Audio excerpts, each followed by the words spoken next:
ভারতের জাতীয় সঙ্গীত দেশবাসীর কাছে আবেগ।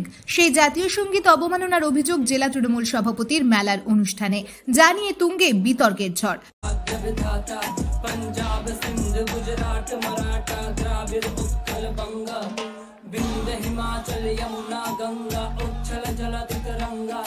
সামাজিক মাধ্যমে প্রতিবাদ নেটিজেনদের।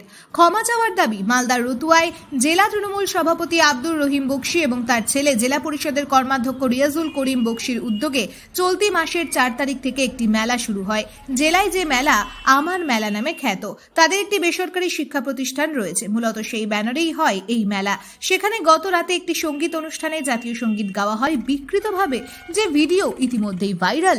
তারপরেই শুরু হয়েছে বিতর্ক।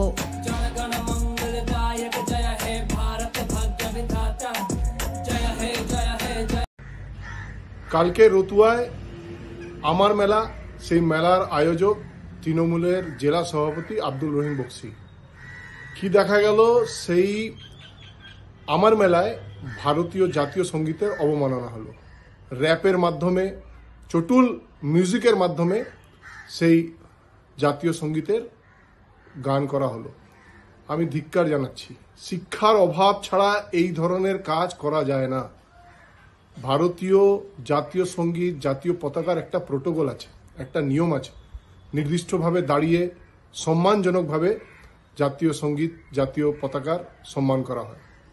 তো এটা আমার মনে হয় এটা শিক্ষার অভাব, যারা আয়োজক তাদেরও শিক্ষার অভাব। আমি প্রশাসনকে বলছি এর বিরুদ্ধে অবশ্যই একটা পদক্ষেপ নেওয়া উচিত। জাতীয় পতাকার অবমাননা আমার পুরো দেশের অবমাননা। এটা শুনে আশ্চর্য হয়ে গেলাম, জাতীয় সঙ্গীতকে নিয়ে এরকম যে ছিনিমিনি খেলছে, ছেলে খেলা চলছে, তো একদম অপরাধ, একদম রাষ্ট্রদ্রোহিতার অপরাধ। এটা জাতীয় সঙ্গীত, এটা বাংলাদেশ হয়ে যায়নি যে জাতীয় সঙ্গীত রচয়িতা বা জাতীয় সঙ্গীতকে নিয়ে আমরা যা ইচ্ছা তাই করবো। এগুলো এখানে চলবে না। আমি খুব মর্মাহত হয়েছি এই ঘটনাটা দেখে। যারা গান করেছে বা যিনি করেছেন, তার সাথে সাথে যারা দেখেছে তারাও দেখছি হাততালি দিচ্ছে। এটা কোন দেশ? এটা কি চলছে এখানে? এরকম চললে তো আমাদের রাষ্ট্রীয় বিপন্নতা খুব শীঘ্রই হয়ে যাবে, যা দেখছি আমরা। তো অবিলম্বে এই বিষয়টা নিয়ে প্রশাসনের উপযুক্ত পদক্ষেপ নেওয়া উচিত এবং যেই প্রতিষ্ঠান এই কার্যক্রম করিয়েছিল তাদের বিরুদ্ধেও একটা উপযুক্ত ব্যবস্থা নেওয়া উচিত।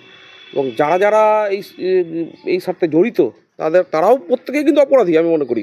এবং যারা এই বিষয়টা দেখার পর নিশ্চুপ হয়ে আছেন তারাও কিন্তু অপরাধী, আমার এটা মনে হয়। বলছি, একটা শিক্ষা প্রতিষ্ঠান, সেই শিক্ষা প্রতিষ্ঠানের বার্ষিক অনুষ্ঠান, সেখানে এইভাবে র্যাপ সং চালানো, কি দেখছেন?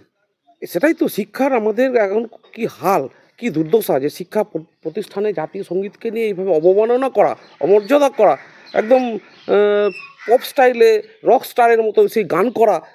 এত তো গান আছে, তাকে নিয়ে করুক না, জাতীয় সঙ্গীতের উপর কেন নজর তাদের?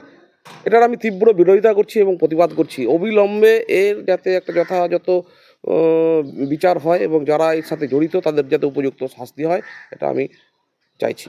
আপনার নাম? দীপক চট্টোপাধ্যায়। যে ঘটনাটা ঘটেছে জাতীয় সঙ্গীতকে বিকৃত করা নিয়ে, এটা অত্যন্ত লজ্জাজনক।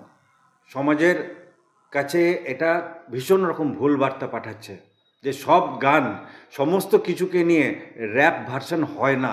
এটা মানে আমাদের বোঝানো উচিত প্রতিবাদ করে।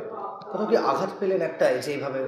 ভীষণ মর্মাহত হয়েছি যে আমাদের জাতীয় সঙ্গীত, যা আমাদের বুকের মধ্যে সবসময় তোলপাড় করে, যেটা আমরা যে কোনো জাতীয় অনুষ্ঠানে আমাদের মানে কি বলবো ইন্সপিরেশন যোগায়, সেই জাতীয় সঙ্গীতকে এরকম একটা র্যাপ ভার্সনে গাওয়া অত্যন্ত লজ্জাজনক, অত্যন্ত সামাজিকভাবে এটা হীনমন্যতার পরিচয় দিতে, মানে হীনতার পরিচয় দিয়ে দেওয়া। আমরা দেখতে পেলাম যে শিক্ষানিকেতন, সেটাও একটা শিক্ষানিকেতন, শিক্ষানিকেতনে এইভাবে একটা জাতীয় সঙ্গীতকে অবমাননা করা হলো।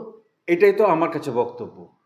প্রত্যেকটা শিক্ষানিকেতন, প্রত্যেকটা বিদ্যালয় যেখানে জাতীয় সঙ্গীত দিয়ে তার দিন শুরু করে এবং সেই 52 সেকেন্ডের যে জাতীয় সঙ্গীত, তার সুর, তাল, লয়, ছন্দ সমস্ত কিছু মিলিয়ে সবাই চেষ্টা করে যে জাতীয় সঙ্গীতকে সঠিকভাবে পরিবেশন করার, সেখানে একটা শিক্ষানিকেতন এরকম বিশ্রীভাবে একটা র্যাপ সঙ্গীত পরিবেশনকে সমর্থন জানালো।